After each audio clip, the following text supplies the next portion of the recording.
Before I get started, I just want to dedicate this to my mother, whose birthday would be tomorrow. She would have turned 59 years old. I appreciate her raising me as a woman of science and fact. So let's start with, what are the information wars themselves? So I have a quote here from Richard Stengel, former Undersecretary to the Secretary of State for Public Diplomacy and Public Affairs in the U.S. He defines the information wars in terms of a more political standpoint. He wrote a book called The Information Wars, which was published in 2019. And from that book, I quote, "Disinformation doesn't create divisions, it amplifies them." So, in my opinion, the mass manipulation of information from a trusted source or from trusted sources into alternative facts, spreading of propaganda, or spreading of more disinformation that's clearly false and unproven. The information wars are also closely linked to psychological warfare. We saw it, or we've seen it over history, where people have used disinformation to demoralize or manipulate the enemy or the general public. So, how do I have a stake in this argument? I've worked in news media at CNN, social media at Facebook, and I've also worked in fintech. So my thought process around this talk was like, how do I use these past 3 years of job experience to kind of like form what I would think the information wars are and how people need to be warned.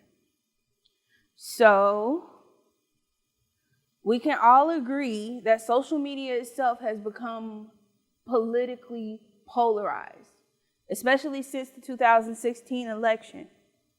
Pew Research Center, coming into the 2020 election, saw that Republicans and Democrats placed their trust in nearly two inverse news media operations. So I'm talking about Fox compared to what would be considered the liberal news media, New York Times, CNN, and so forth. Republicans who trusted Fox and its affiliates tended to get their news from what would be considered more untrustworthy, biased sources, while Democrats tended to believe more credible sources, but they relied on them to a higher degree. This is polarization, or this study by Pew Research was studying polarization as it has deepened even more since the 2016 election. Also, it must be noted that the FBI found proof that the Russian government interfered in the 2016 election and in turn indicted 12 Russian military intelligence officers. The result of this polarization, I think, would be best demonstrated by the January 6th uprising. Social media has been used to track down the suspects of the riots, but we haven't seen that much in the way of like prosecutions or actual like sentences being passed out towards those people. So these platforms, Twitter, Facebook, and so forth, they may not be the cause of these divisions, but they tend to deepen them and fan the fires of political violence. So I have two quotes here. One quote here. Platforms like Facebook, Twitter, and YouTube are likely not the root causes of political polarization, but they do tend to exacerbate it. Over the 20th century, the root causes of political polarization have always seemed to be around racism, poverty, and lack of access. But when you throw in algorithms like content ranking and other popularity-based algorithms, It shows you what bubbles up to the surface and what most people see on social media. So moving forward to pandemic misinformation. According to the World Health Organization, there are four types of pandemic misinformation that they are battling. Mischaracterization of the disease or protective measures, false treatment, such as the lie that you can inject Clorox directly into your body to fight or cure COVID, scapegoating certain groups of people, as we saw with a lot of anti-Asian sentiment throughout 2020 and 2021. And of course, you have conspiracy theories.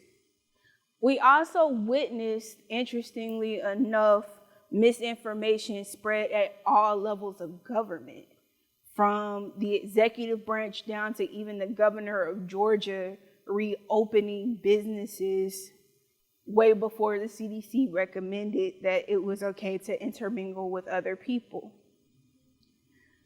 This misinformation is spreading more than ever due to widespread digitization, people using the internet and social media.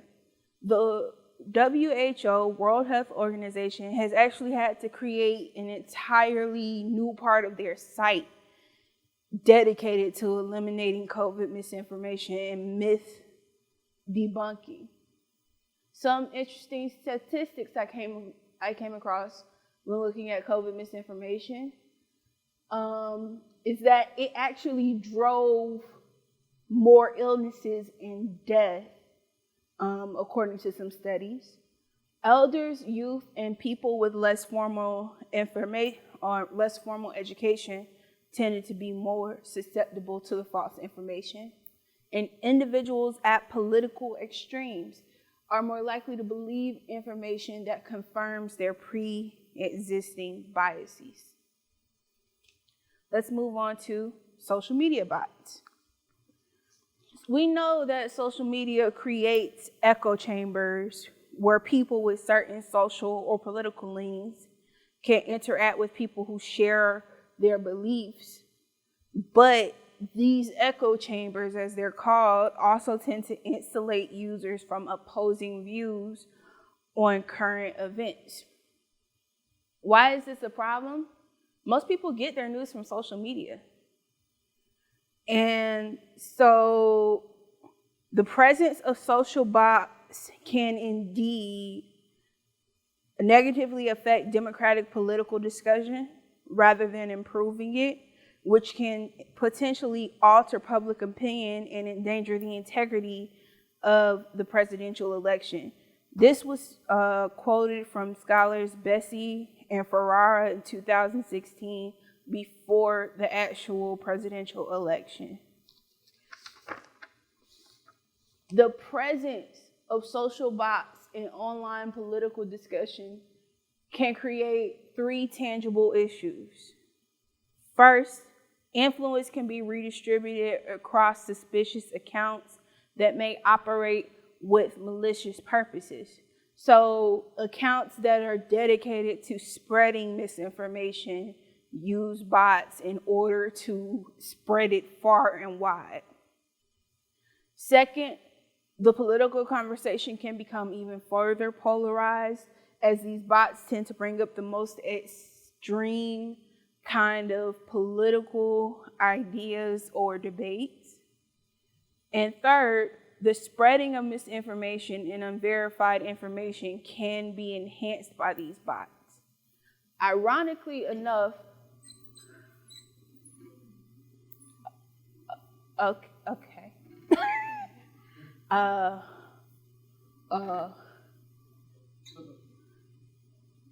All right. I guess it was that boring. Well, I'll try and finish it. Conservative bots on social media have been studied to actually get more human interaction than liberal bots. But ironically enough, they tend to tweet more about conspiracy theories than actual facts or actual news stories that are currently going on. Do I need to do anything? Okay. All right.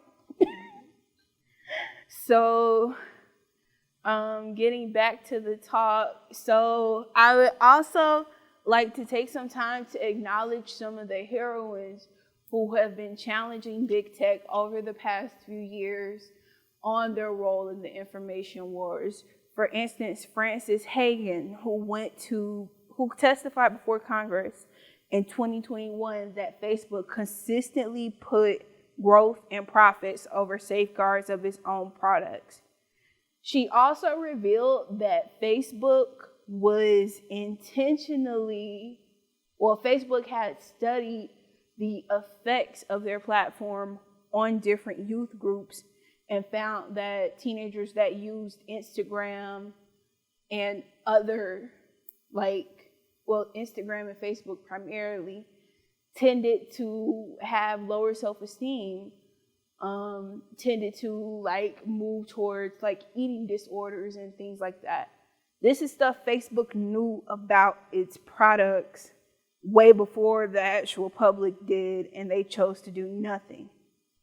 She also quoted, "The company hides vital information from the public, the US government, and governments around the world." We also have Sophie Zhang, another Facebook employee who decided to whistleblow on some of the data operations at Facebook.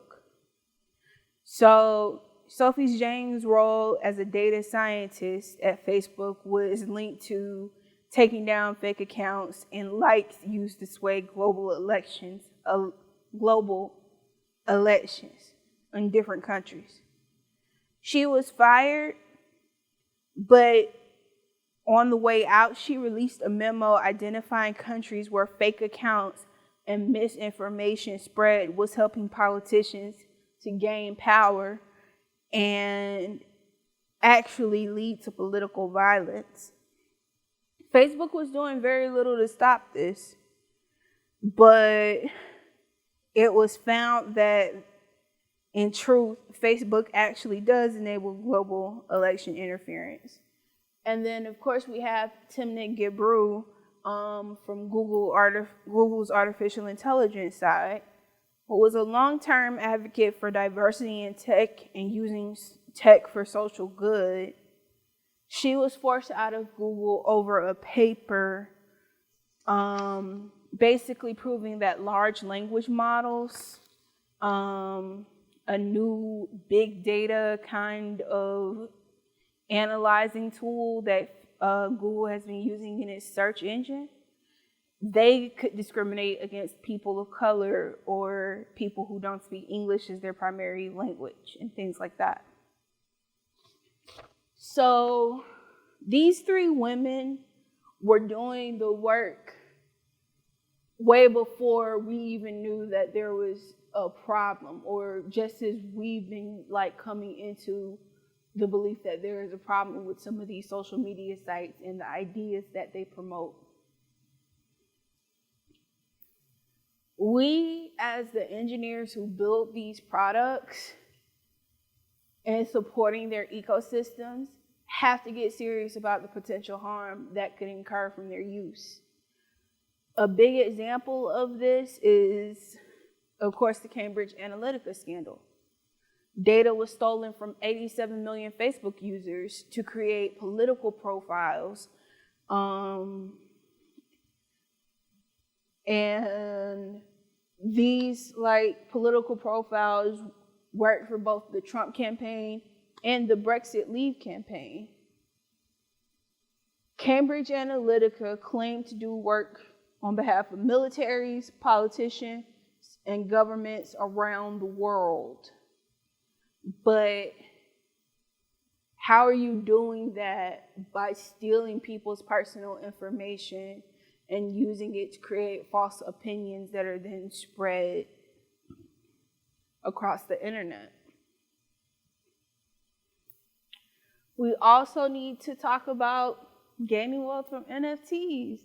This was something that I got more into, especially working at a fintech company and seeing the articles of in this coin going bust or this coin going bust or people stealing from the wallets of others.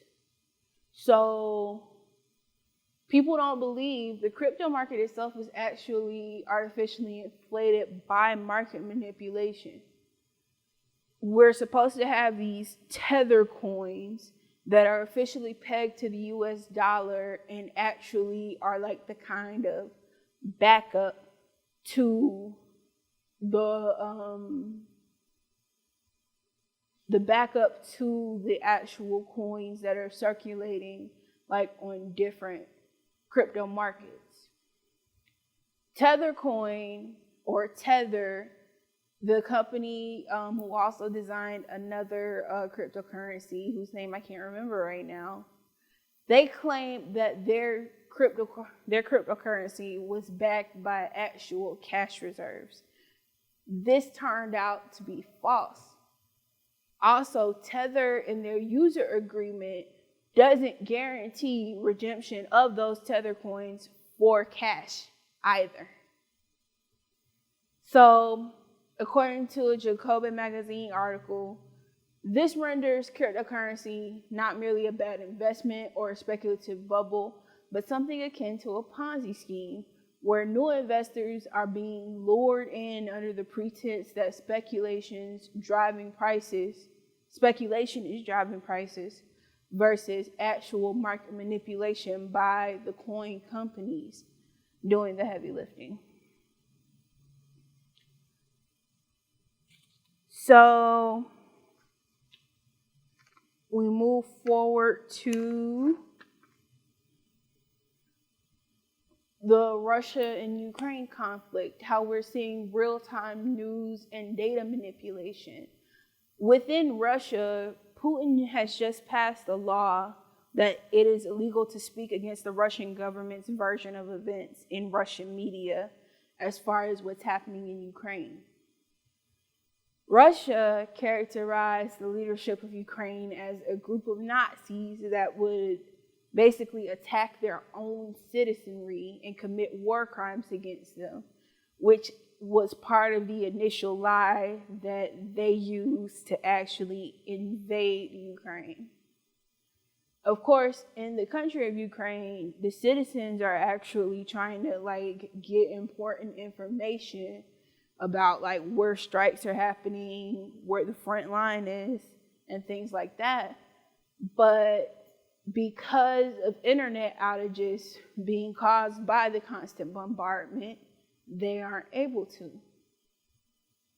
So we've seen evidence of videos on the internet of deep fakes with the president of Ukraine telling citizens to lay down their arms and discontinue fighting against the Russians. And it's just the Russians are basically trying to rewrite the narrative inside their own country about what is actually going on versus what we are seeing in Western media of what is happening. So this leads to my point of, with these examples, we as engineers have to individually take a position on the direction of these platforms and how their expansion has real-world effects.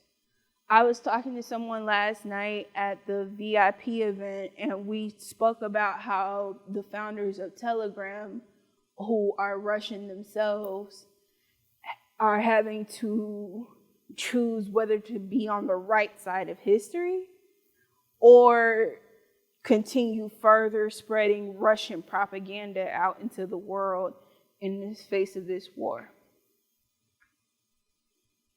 So how do we stop this spread of misinformation?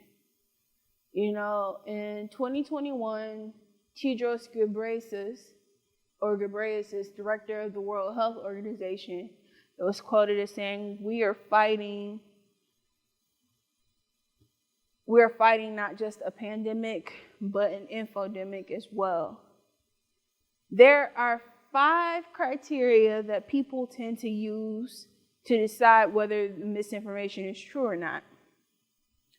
They test it against compatibility with other known information. They tend to check the credibility of the source. They tend to check whether other people believe it. Check whether the information itself is internally consistent and whether there is supporting evidence. We are more inclined to accept misinformation if it's easier to understand. And this is not like we as engineers or we as technical people, but just we as humans. People are less critical of ideas that align with their personal political beliefs. But on the web, passive sharers of misinformation may be doing the worst or the most damage, because even if they don't believe in what they're sharing, or they don't believe the myths behind where they're sharing, the fact that they're continuing to spread it among social networks is an issue. Unfortunately, people with far-right beliefs tend to be more likely to believe information, as I kind of alluded to this earlier with the Republicans and the Democrats. Younger people are also more likely to believe in misinformation. We have declining trust in our institutions, even here in the United States, declining trust in mainstream media as well. I'm not sure if you all remember the Pizzagate scandal of the guy walking into a pizza shop with like an AR-15 or something, accusing them of working with Hillary Clinton and hiding a ring of like child molesters. Yeah, so in stopping the spread of information, we could also look at prebunking myths before they get out. So pointing out a particular source's biases, pointing out things that they may say that are clearly false, right? The thing to remember about misinformation is that it's exploitive and trying to use our cultural and personal beliefs against each other. And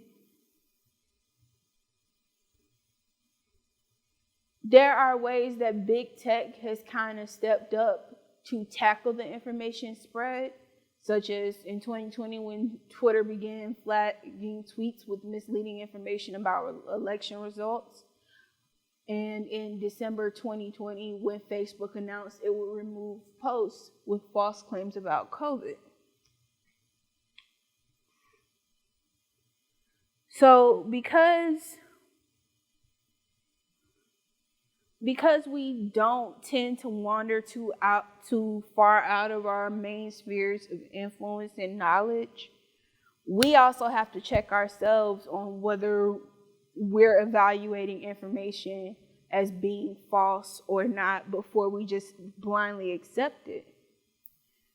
We have to do our own fact checking. We have to inoculate ourselves against misinformation by exposing ourselves to it and seeing it, what it looks like against actual true information. We also have to foster a healthy news diet, curate high quality fact-based information, and nudging others towards a truth mindset when it comes to information. We should also keep ethics in mind when sharing information as well. Another thing companies and us, we can start doing is flagging potentially harmful content. Research has shown that flagging a tweet lowers users' opinions of it. It was suggested that flagging could be used throughout social media as a way to fight information and could be also built into future automated fact-checking systems. Flags are powerful enough to influence people's judgment because people believe that flags actually work.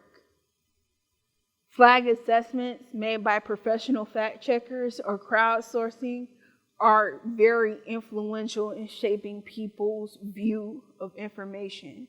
But ironically, it was found that flagging of Donald Trump tweets, or rather Donald Trump's tweets that were flagged, were retweeted at a much higher rate than expected, which kind of like defeats the point of flagging. But this leads to the conversation of flagging more prominent figures may actually be counterproductive to fighting misinformation. So, to wrap everything up, we, the engineers, the people behind these products, have a duty to our communities and non-technical colleagues to consider the risks of the information wars. We've seen this play out for 3 years since the end of 2019, and we've seen what it has cost us as a society. Hundreds of thousands of people are dead due to COVID. People aren't sure what to do with their children and their families because of the spread of misinformation. But we also have other issues on the horizon as well. I mean, the monkeypox pandemic, of course. The information around that is very murky and unclear, and I honestly believe it's being kept that way on purpose. We also are rolling into midterm elections in a few weeks. State of Georgia may get a new governor, and of course, like now with the overturning of Roe v. Wade, abortion rights around the country being outlawed state by state, it's very easy for people to panic and spread misinformation over the internet, thinking that they're doing something right when in reality they're putting more lives at risk. Another point I wanted to add to this was even like polio reemerging in New York. I was talking to a friend yesterday about it, and it's like people don't even realize, including myself, I thought, wait, everybody's vaccinated against polio. Like, why do we have to be concerned about this? Apparently, it's something that can be opted out of when the child is born. So we have to consider these risks at work and in our businesses. We have to question the products of our work. We have to question the kind of information that we're collecting and whether that information is being stored securely. And we also have to question, how will that information actually be used? Is it just for profit? And even if it's for profit, who is benefiting and who could possibly be harmed from that? So the information wars, in conclusion, are taking place all around us all the time. They're happening online and in news media. We're seeing the real world impacts of it on our lives, in these products, and in these ecosystems. And we have a duty as engineers, as the people who work on these things and build these things, to speak up and warn when these things could become dangerous before they become dangerous. And that is my talk. Does anybody have any questions? Okay. Yeah. I have a good question. So I'm curious if you have thoughts on kind of the correlation between engagement and development of biases for people, especially when it comes to social media, and if, for a lot of engineers, I imagine engagement is kind of the goal to some extent. So is there a new lens we should be shaping that in that keeps bias in mind? Definitely so. I mean, bias is a human thing. We all have biases, whether we admit to it or not. But to build a product that's going to be completely unbiased or unevil, as I like to say, I want to believe that humanity can. I want to believe that enough good-spirited engineers could, but honestly, like, given everything we've seen, like, basically every piece of technology that we have kind of has human bias behind it. It's hard to say. Thank you. Yeah.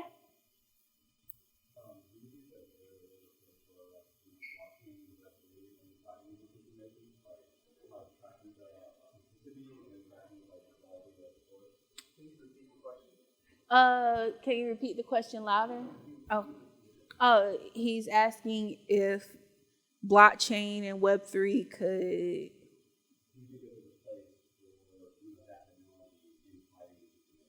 Is there a place for blockchain and Web3 in fighting misinformation?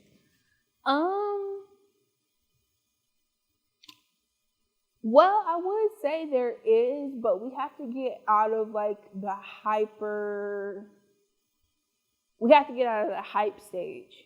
We have to move beyond trying to get rich as quickly as possible. I mean, for a long time, I was a proponent of like blockchain voting, but it wasn't until I ran into somebody who explained how that could be exploited and public trust could be removed from voting by storing everything on a blockchain where everything is visible. So I think there could be, but I don't see where they would be most useful. Yes. There were a couple different things that you talked about that struck me as like almost like a race where you're always trying to get out ahead of things. You talked about prebunking, right? Which is, trying to meet the challenge before the challenge is here.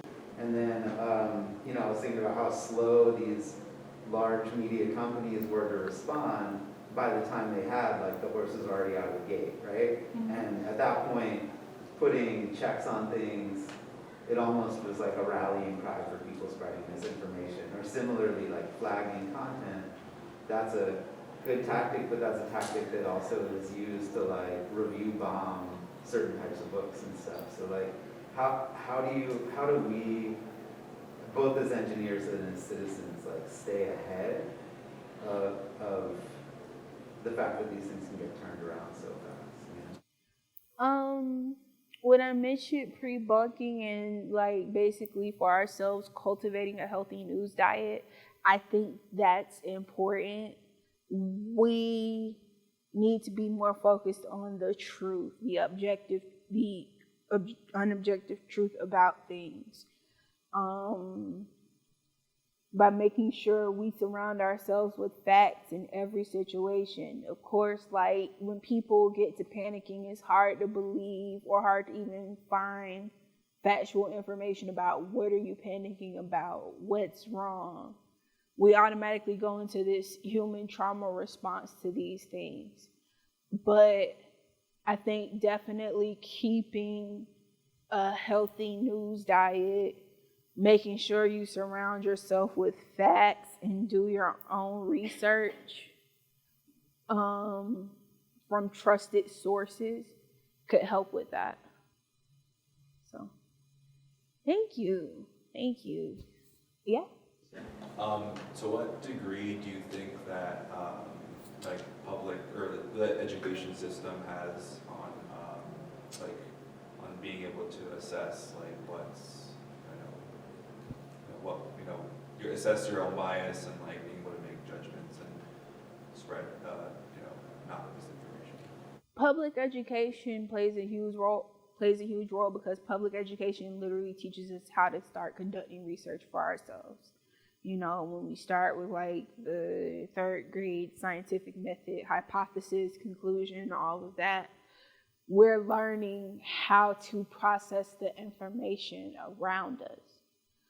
I think public education trying to make it unbiased is going to be hard because so much of public education is in the hand of local and state officials.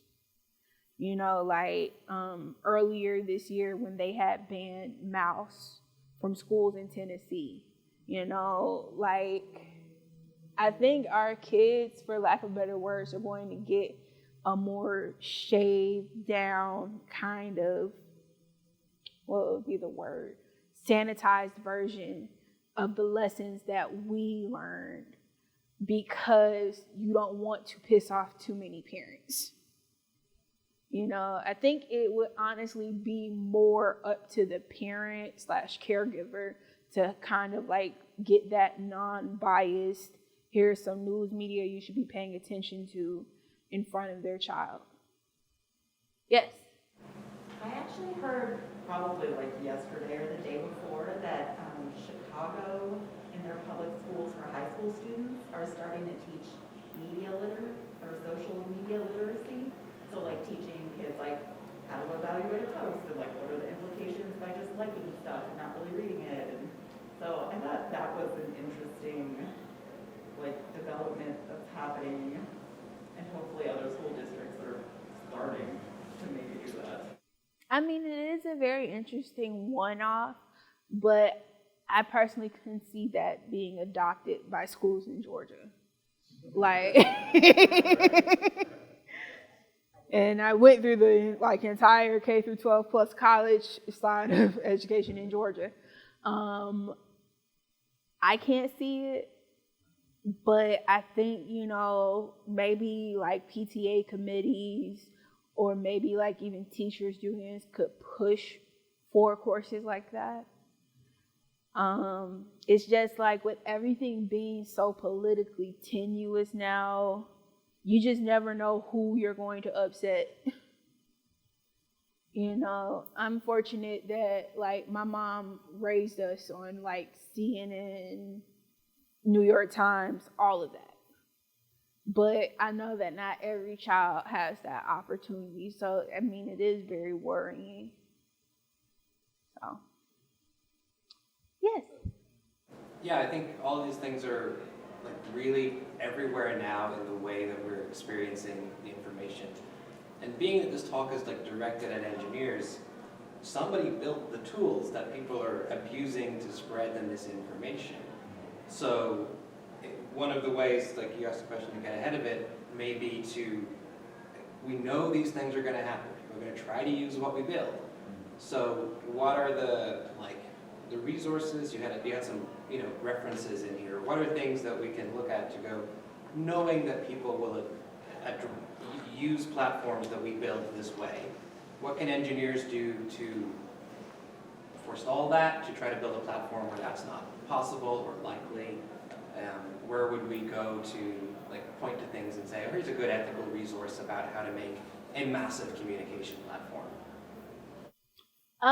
That's where I believe diversity of opinion truly comes in. When you have very undiverse, homogenous groups that build these technologies as it has been for the past 20 and 30 years, the potential for abuse is massive. Because, of course, in their minds, they may not be thinking this chatbot is going to be racist in 5 years. But I think like having diverse teams working on this, people who can point out potential for abuse or potential for exploitation, I think those really help like kind of even the score out a little bit. And also asking companies like, to do their own ethical research into their products. I mean, and make that knowledge public. Like Facebook knowing that its products harmed kids and not telling anybody, terrible. Terrible. So, I mean, yes, diverse teams, ethics considerations on the inside. I mean, I remember I didn't have an ethics in computing course when I was in undergrad. So, like, it's not like I didn't consider what could be dangerous, but it was more or less kind of brushed to the back of my mind. Like, oh, yeah, I mean, chatbots can be racist. Who cares? But those tools in place could help mitigate some of, like, the violence and the biases, I think. So, any other questions? All right, thank y'all so much. Hope I didn't bore y'all.